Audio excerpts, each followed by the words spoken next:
창세기 15장 7절부터 21절입니다. 제가 읽겠습니다. 하나님이 아브라함에게 말씀하셨다. 나는 주다. 너에게 이 땅을 주어서 너의 소유가 되게 하려고 너를 바빌로니아의 우르에서 이끌어내었다. 아브라함이 여쭈었다. 주 나의 하나님, 우리가 그 땅을 차지하게 될 것을 제가 어떻게 알 수 있습니까? 주님께서 말씀하셨다. 나에게 3년 된 암송아지 한 마리와 3년 된 암염소 한 마리와 3년 된 숫양 한 마리와 산비둘기 한 마리와 쥐비둘기 한 마리씩을 가지고 오너라. 아브라함이 이 모든 희생 제물을 주님께 가지고 가서 몸통 가운데를 쪼개어 서로 마주보게 차려 놓았다. 그러나 비둘기는 반으로 쪼개지 않았다. 솔개들이 희생 제물의 위에 내려왔으나 아브라함이 쫓아버렸다. 해가 질 무렵에 아브라함이 깊이 잠든 가운데 깊은 어둠과 공포가 그를 짓눌렀다. 주님께서 아브라함에게 말씀하셨다. 너는 똑똑히 알고 있거라. 너의 자손이 다른 나라에서 나그네 살이를 하다가 마침내 종이 되어서 400년 동안 괴로움을 받을 것이다. 그러나 너의 자손을 종살이하게 한 그 나라를 내가 반드시 벌할 것이며 그 다음에 너의 자손이 재물을 많이 가지고 나올 것이다. 그러나 너는 오래오래 살다가 고이 잠들어 묻힐 것이다. 너의 자손은 4대째가 되어서야 이 땅으로 돌아올 것이다. 아무리 사람들이 제가 아직 벌을 받을 만큼 이르지는 않았기 때문이다. 해가 지고 어둠이 짙게 깔리니 연기나는 화덕과 타오르는 횃불이 갑자기 나타나서 쪼개놓은 희생제물 사이로 지나갔다. 바로 그날 주님께서 아브라함과 언약을 세우시고 말씀하셨다. 내가 이 땅을 이집트 강에서 큰 강 유프라테스에 이르기까지를 너의 자손에게 준다. 이 땅은 겐 사람과 그리스 사람과 감몬 사람과 헷 사람과 브리스 사람과 루바 사람과 아모리 사람과 가나안 사람과 기르가스 사람과 여부르 사람의 땅을 다 포함한다. 오늘 읽은 이 본문은 아브라함에게 한 하나님의 약속, 하나님이 아브라함에 약속을 했는데 그 약속에 대한 계약 체결 이야기입니다. 그러니까 약속은 이제 말로 하는 거잖아요. 이렇게 이제 구두로 하는 건데 그 말로 한 이 약속을 확증하기 위해서 이제 의식을 통해서 이제 계약을 체결하는 거죠. 그 계약 체결의 구성은 이제 이렇게 되어 있습니다. 우선 하나님께서 이제 당신을 소개하죠. 나는 누구다. 뭐라고 하냐면은 그 7절에서 나는 주다. 너에게 이 땅을 주어서 너의 소유가 되게 하려고 너를 바빌로니아의 우르에서 이끌어내었다. 라고 소개합니다. 그러니까 하나님께서 우선 당신의 이름을 알려주시오. 나는 누구다. 그러니까 정체를 드러내시고 아브라함을 택하고 부르신 이유를 말씀하십니다. 내가 너에게 이 땅을 주어서 너의 소유가 되게 하려고 너를 바빌로니아 우르에서 이끌어내었다 라고 하는 거죠. 근데 이것은 아브라함의 선택이나 요청이 아니라 하나님의 일방적인 행동입니다. 내가 너에게 이 땅을 주려고 네가 살고 있던 땅에서 이끌어내었다 라고 하잖아요. 이끌어내었다. 여기서 이끌어내었다라는 표현에서 알 수 있듯이 하나님과 아브라함의 관계에서 주도권을 누가 쥐고 있냐면 하나님이 쥐고 있는 거죠. 아브라함이 요청한 것도 아니고 아브라함이 달라고 한 것 때 하나님이 일방적으로 나타나서 내가 너희를 이렇게 하겠다라고 약속을 한 거잖아요. 그리고 그렇게 약속을 이루기 위해서 하나님께서 이끌어내셨다라고 하는 거예요. 그러니까 이 표현이 아브라함이 자발적으로 이렇게 나왔다가 아니라 하나님이 끌어내셨다. 그 약속을 이루기 위해서 이렇게 끌어내셨다라고 하는 거죠. 그러니까 이렇게 엄밀하게 따지면은 아브라함이 하나님을 향해서 어떤 소망을 가지고 있었거나 기대를 가지고 있었거나 요구를 가지고 있었던 것이 아니라 오히려 반대로 하나님이 아브라함을 향한 소망이 있었고 하나님이 아브라함을 향한 기대와 요구를 가지고 있었고 그것을 구현하기 위해서 아브라함의 삶에 개입하고 인도하는 겁니다. 그 신앙에 대해서 이런 오해가 참 많죠. 많은 기독교인들이 하나님을 향한 소망 이런 말 들어요. 하나님을 향하여 소망을 가져야 돼. 하나님을 향한 기대, 하나님에 대한 요구 이런 거를 이제 우리가 갖고 있고 그리고 그것을 이루기 위해서 하나님을 동원하고 움직이는 것이 신앙이라고 많이들 생각하죠. 하나님을 향한 어떤 소망 이런 걸 갖자. 그러다 보니까 자신의 생각이나 욕구를 하나님을 위한 일이라고 확신하고 그것을 이루기 위해서 아주 열정을 다합니다. 그리고 이제 그런 것에 대해서 의문을 제기하거나 부정적인 어떤 피드백을 주면은 신앙이 없어서다. 하나님에 대해서 아무것도 몰라서 그러는 거다라고 이렇게 이제 반발하고 굉장히 자기들의 어떤 신앙적 열정을 굳건히 갖고 있죠. 이런 분들의 특징은 이제 고집이 굉장히 세죠. 그래서 열정과 고집이 아주 뒤섞여 가지고 이게 답이 안 나오는 그런 거를 사실 우리가 많이 볼 수 있습니다. 하나님이 우리를 향한 소망, 기대, 요구를 가지고 있고 그것을 이루기 위해 우리의 삶을 이끌어 가신다는 것을 우리가 알아야 됩니다. 그렇다면 우리는 우리를 향한 하나님의 기대와 소망과 요구가 무엇인지를 알아야 되고, 그것은 우리가 계속해서 지난번 설교에서도 이야기했듯이 지난주 설교의 맥락에서 이야기하자면은 하나님이 우리를 향한 어떤 소망을 가지고 있느냐? 복 있는 사람이 되는 것. 그리고 이제 복 있는 사람은 또 구체적으로 뭐냐? 그거에 대해서 우리가 반복해서 이전 설교에서 여러 번 했으니까 오늘 뭐 다시 이야기하지 않을 거고요. 중요한 거는 우리가 하나님을 향하여 어떤 소망을 가지고 있는 이게 아니라 하나님이 우리를 향한 소망이 있다. 그게 뭐냐? 우리가 복 있는 사람이 되는 것. 그리고 그 복 있는 사람이 되기 위해서 우리를 이끌어내셨다라는 겁니다. 그렇게 이제 하나님 자신을 소개해요. 내가 너희들과 어떤 관계를 가지고 있다. 이렇게 소개한 다음에 그 소개를 듣고 나서 아브라함이 이제 하나님에게 묻죠. 뭐라고 묻냐면은 그 다음 절에 보면은 주 나의 하나님, 우리가 그 땅을 차지하게 될 것을 제가 어떻게 알 수 있겠습니까? 라고 물어요. 근데 어떤 사람들은 이것을 아브라함의 어떤 불신앙, 아브라함이 아직은 믿음이 좀 없어서 이렇게 의심이 있어가지고 하나님에게 이렇게 묻는 거 아닌가라고 생각하는 경우가 있는데 그렇지 않습니다. 이 질문은 의심이 아니에요. 왜냐하면은 그 6절에 보면 이런 표현 있잖아요. 아브라함이 주님을 믿으니 주님께서 아브라함의 그런 믿음을 의로 여기셨다. 이 표현이 나오잖아요. 그 다음에 곧바로 이제 연결되는 구절이에요. 그렇기 때문에 지금 그 8절에 주 나의 하나님 우리가 그 땅을 차지하게 될 것을 제가 어떻게 알 수 있습니까? 이거를 아브라함의 의심으로 보는 것은 굉장히 자연스럽지 않습니다. 6절하고 이제 연결해서 보자면 굉장히 의심 이런 게 아니다라는 거예요. 그러면 이 질문은 어떤 질문이냐면은 하나님의 약속에 대한 확신을 갖기 위한 아브라함의 행동이에요. 즉 이전에는 하나님께서 아브라함에게 땅과 후손에 대한 약속을 했잖아요. 복의 근원이 될 것이다. 이런 약속을 했는데 만약에 아브라함이 이런 약속을 이전에는 이런 약속을 우습게 여기거나 아니면 진지하게 듣지 않았죠. 처음에는 듣지 않았는데 지금 이 15장에서 아브라함은 드디어 이러한 하나님의 약속을 진지하고 엄중하게 받아들입니다. 그래서 이 질문, 이 8절의 이 질문은 아브라함이 하나님의 약속을 얼마나 진지하고 엄중하게 받아들이고 있는가를 보여주는 질문이에요. 그러니까 예를 들면 이런 것과 같죠. 누군가 여러분에게 어떤 대단한 약속을 했다고 쳐봐요. 굉장히 어떤 대단한 약속을 했는데 내가 이제 그 약속에 대해서 시덥지 않게 생각하거나 말 같지도 않게 여기거나 혹은 나한테 그 약속을 한 사람에 대해 신뢰가 전혀 없다면 우리가 어떻게 할까요? 그냥 무시하겠죠. 그죠? 그냥 무시하죠. 그게 뭐 아무것도 아닌 거예요. 그러니까 생각도 안 하고 그 약속에 대해서 묻지도 않죠.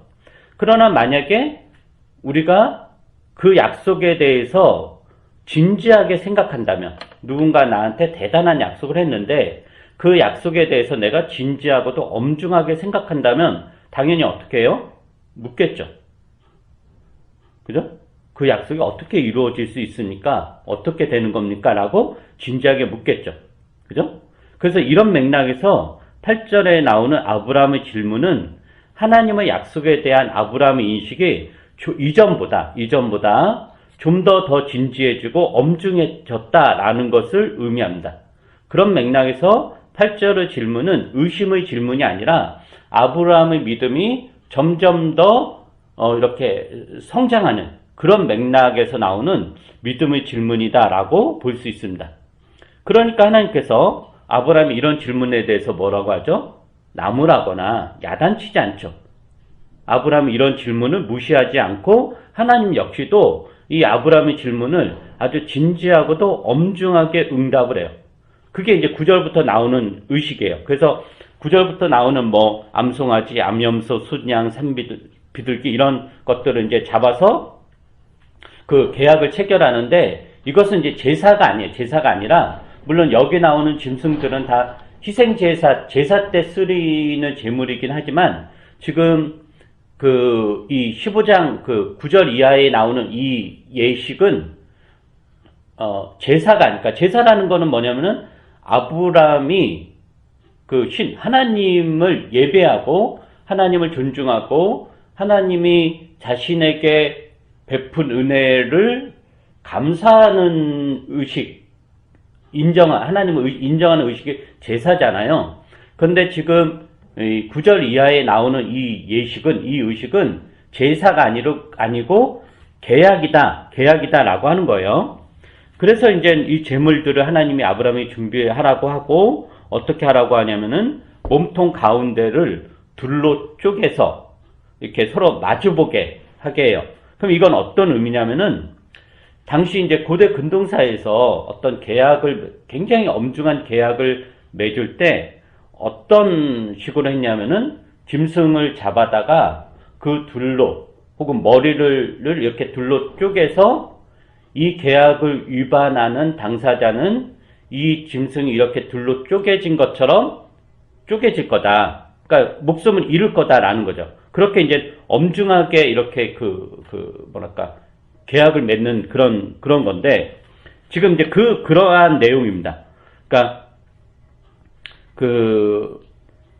지금 아브라함과 하나님이 이제 계약을 맺는 거잖아요. 근데 이 계약이 누구의 요청에 의해서냐면은 아브라함의 요청에 의해서요. 약속은 하나님이 일방적으로 하신 거죠. 내가 너를 이렇게 하겠다. 그러니까 아브라함이 물어요. 어떻게 이런 일이 일어날 줄 내가 확신할 수 있겠습니까?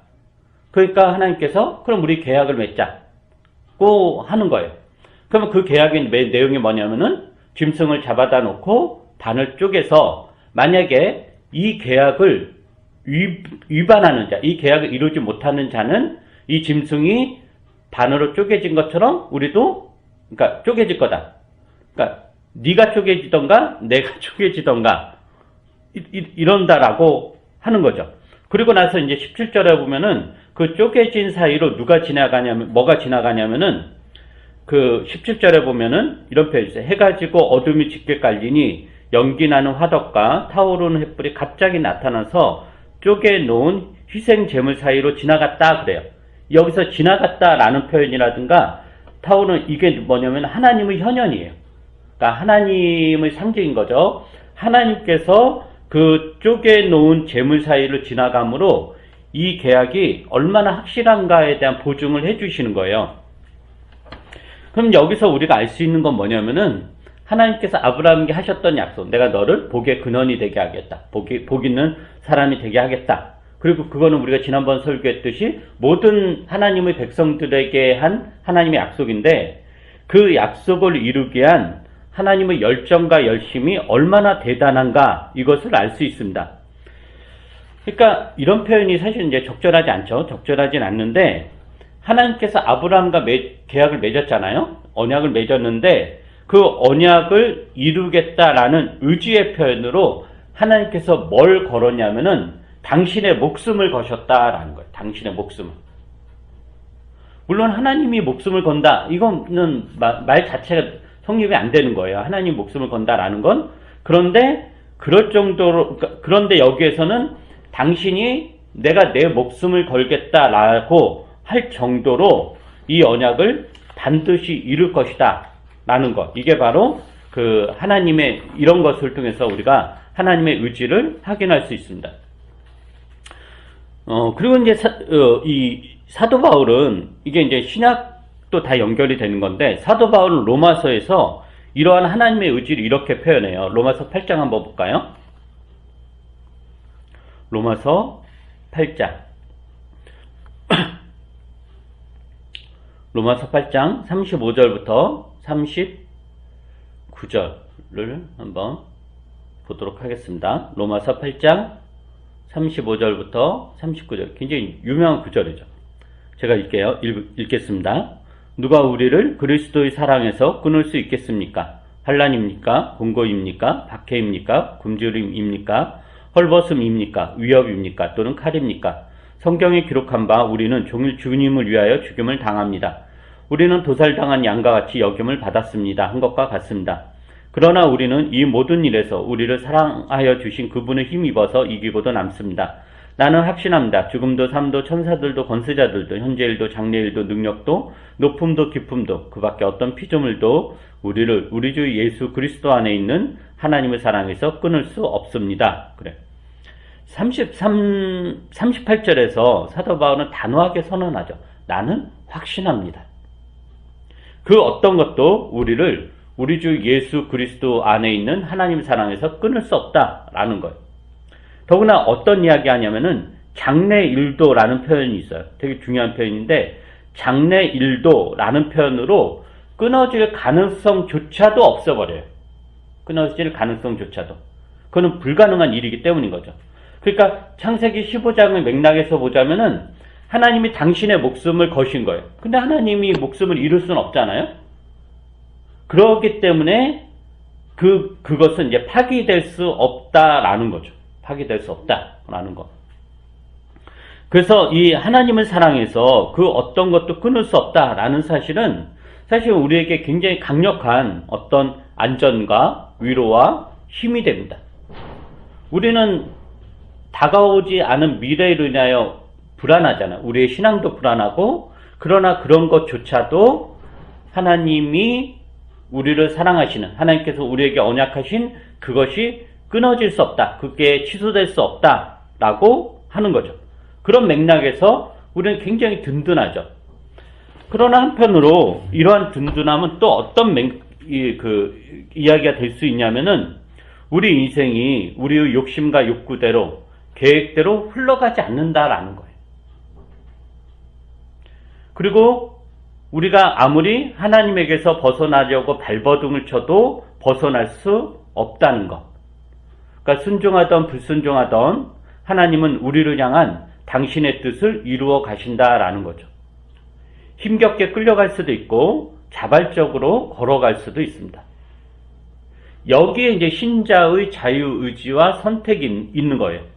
그러니까 신자는 자신의 궁극적 운명을 선택하거나 결정할 수 없습니다. 여기에는 우리의 의지가 개입될 여지가 없습니다. 하나님이 일방적으로 한 거니까. 하나님께서 복 있는 사람으로 만들게 하셨다라고 하셨으니까 우리는 그렇게 될 수밖에 없어요. 그것은 하나님에게 속한 거고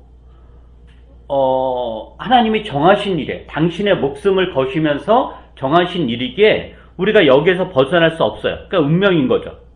그러나 우리는 하나님께서 뜻하신 이 어찌할 수 없는 운명에 자발적으로 순종하면서 그것을 복된 일로 경험하면서 걸어갈 수도 있고 가기 싫은 것 억지로 더디 갈 수도 있습니다. 그것은 우리의 선택인 거죠.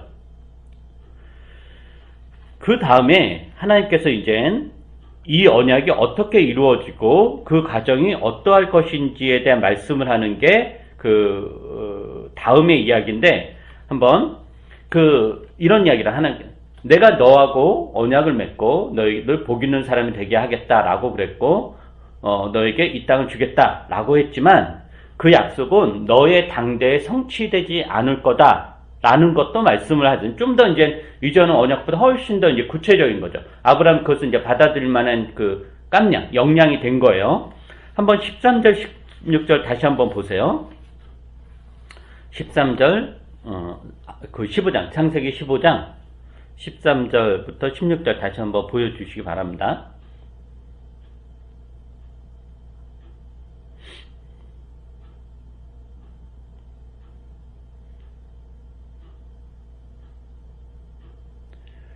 제가 읽어보겠습니다. 13절부터 16절. 주님께서 아브라함에게 말씀하셨다. 너는 똑똑히 알고 있거라. 너의 자손이 다른 나라에서 나그네 살이를 하다가 마침내 종이 되어서 400년 동안 괴로움을 받을 것이다. 그러나 너의 자손을 종살이 하게 한 그 나라를 내가 반드시 벌할 것이며 그 다음에 너의 자손이 재물을 많이 가지고 나올 것이다. 그러나 너는 오래오래 살다가 고이 잠들어 묻힐 것이다. 너의 자손은 사대째가 되어서 이 땅으로 돌아올 것이다. 아모리 사람들의 죄가 아직 벌을 받을 만큼 이루지는 않았기 때문입니다. 자, 이건 어떤 이야기냐? 하나님이 당신의 뜻을 이루어가는 것과 관련해서 사람들은, 우리 각각 개개인은 한 세대를 살죠. 그죠? 한 세대를 우린 살아요.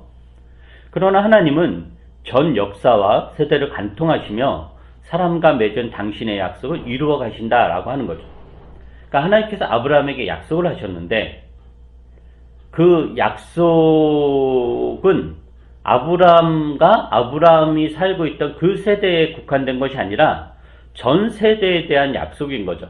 그래서 하나님께서 아브라함에게 약속할 때 아브라함과 그 후손에 대한 그 약속을 하는 거예요. 그리고 하나님의 약속이 이루어지는 데 있어서 아브라함은 그 모든 것을 감당하는 것이 아니라 한 부분만 감당을 하죠. 자기 세대만 감당을 하는 거예요. 그죠? 즉 아브라함은 하나님이 자신에게 한 약속의 궁극적 성취를 보지 못하고 죽을 것입니다. 그것을 오늘 그 본문에서 하는 이야기예요. 그렇다고 해서 아브라함의 삶이 헛된 삶은 아니다라는 거죠. 아브라함은 하나님의 약속이 이루어져 가는 인류의 전 역사에서 하나의 주춧돌 놓고 그것을 아브라함은 자신의 역할을 충분히 한 것입니다. 그럼 이런 것이 우리에게 주는 교훈은 뭐냐면은, 간단히 말씀하면은, 우리가 하나님의 약속이 뭐냐, 하나님이 아브라함에게 한 약속, 우리에게 한 약속, 이 맥락이 뭐냐 그랬을 때, 이 약속은 개인의 복리에 관한 것이 아니라, 즉 우리가 잘 먹고 잘 살고 행복하고 이것에 관한 것이라기보다는 전 인류와 역사를 담고 있다라는 거예요. 즉 우리 각 개개인의 행복이나 불행이 하나님의 나라가 이루어져 가는 데 있어서, 즉 하나님의 뜻이, 하나님의 약속이 성취되어 가는 데 있어서 우리 각 개개인의 행복이나 불행은 그렇게 큰 역할을 차지하지 않는다, 치명적 역할을 하지 않는다라는 거예요. 우리 각자는 거대한 역사의 흐름에서 먼지 같은 작은 한 점에 불과합니다. 그러므로 전체 인류와 역사를 향한 하나님의 일하심을, 그것을 우리가 목도하면서 그것을 나 개인의 행복이나 불행의 근거에서 해석하고 덮지 말아야 됩니다. 내가 불행하다고 해서 하나님 역사가 끝났거나 하나님 일을 안 하시거나 이런 게 아니다 라는 거죠. 우리는 그 수많은 하나님의 역사가 이루어가는 그 수많은 그 흐름에서 한 부분만 담당한다라는 거예요. 그렇다면 우리는 이제 겸손해질 수밖에 없습니다. 이런 안목이 생긴다면. 즉 내가 모든 것을 다 한다고 할 수 없습니다. 그러므로 그러니까 그런 맥락에서 우리가 살고 있는 이 시대가 악이 창궐하고 교회가 타락하고 아무 희망이 없어 보인다고 하더라도 우리가 그런 것에 대해서 굳이 절망하거나 냉소적이 될 이유가 없습니다. 즉 일이 일비하지 않아야 된다라는 거죠. 또한 내가 모든 것을 다 한다는 것, 우리가 잘하는 것으로 한국교회가 살고 이 시대가 제대로 갈 수 있다라는 생각 또한 그것도 굉장히 교만한 것입니다. 우리는 사실은 그 정도로 대단한 존재들이 아니죠.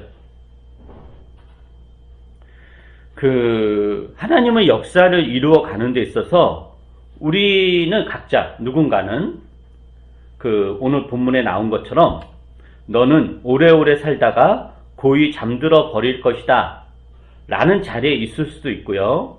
누군가는 나그네 살이를 하다가 마침내 종이 되어서 400년 동안 괴로움을 받을 것이다 라는 자리에 있을 수 있습니다. 그것조차 내 선택이 아닐 수 있어요. 그러나 어떠하든지 간에 하나님의 일은 이루어지고 우리는 하나님의 일이 이루어지는데 사용이 됩니다. 즉 하나님께서 아브라함과 그 후손에게 했던 너는 복의 근원이 될 것이다, 복 있는 사람이 될 것이다 라는 그것이 이루어지는 이 과정에 누군가는 400년 동안 종살이 하면서 뼈 빠지게 고생하는 걸로 끝날 수도 있고, 누군가는 아브라함처럼 그냥 그 약속의 성취는 못 보지만 그냥 편하게 이렇게 살다가 고이고이 살다가 이렇게 죽을 수도 있다라는 거죠. 그리고 각 개개인의 일로 따지면 사실은 불행할 수도 있고 행복할 수도 있지만 그 온 우주와 인류와 역사의 맥락에서 보자면 우리는 각자 역할을 한 것입니다. 이것을 받아들이고 내 시대에서 하나님의 뜻을 찾고 그 뜻에 온전히 순종하는 것, 이게 신앙입니다. 내 개개인의 행복이나 불행 이것이 아니라 이런 맥락에서 우리가 그 하나님에 대한 신앙을 좀 더 폭넓게, 좀 더 넓고 깊이 있게 가져가는 그런 안목이 필요하지 않을까라는 생각이 듭니다. 기도하겠습니다.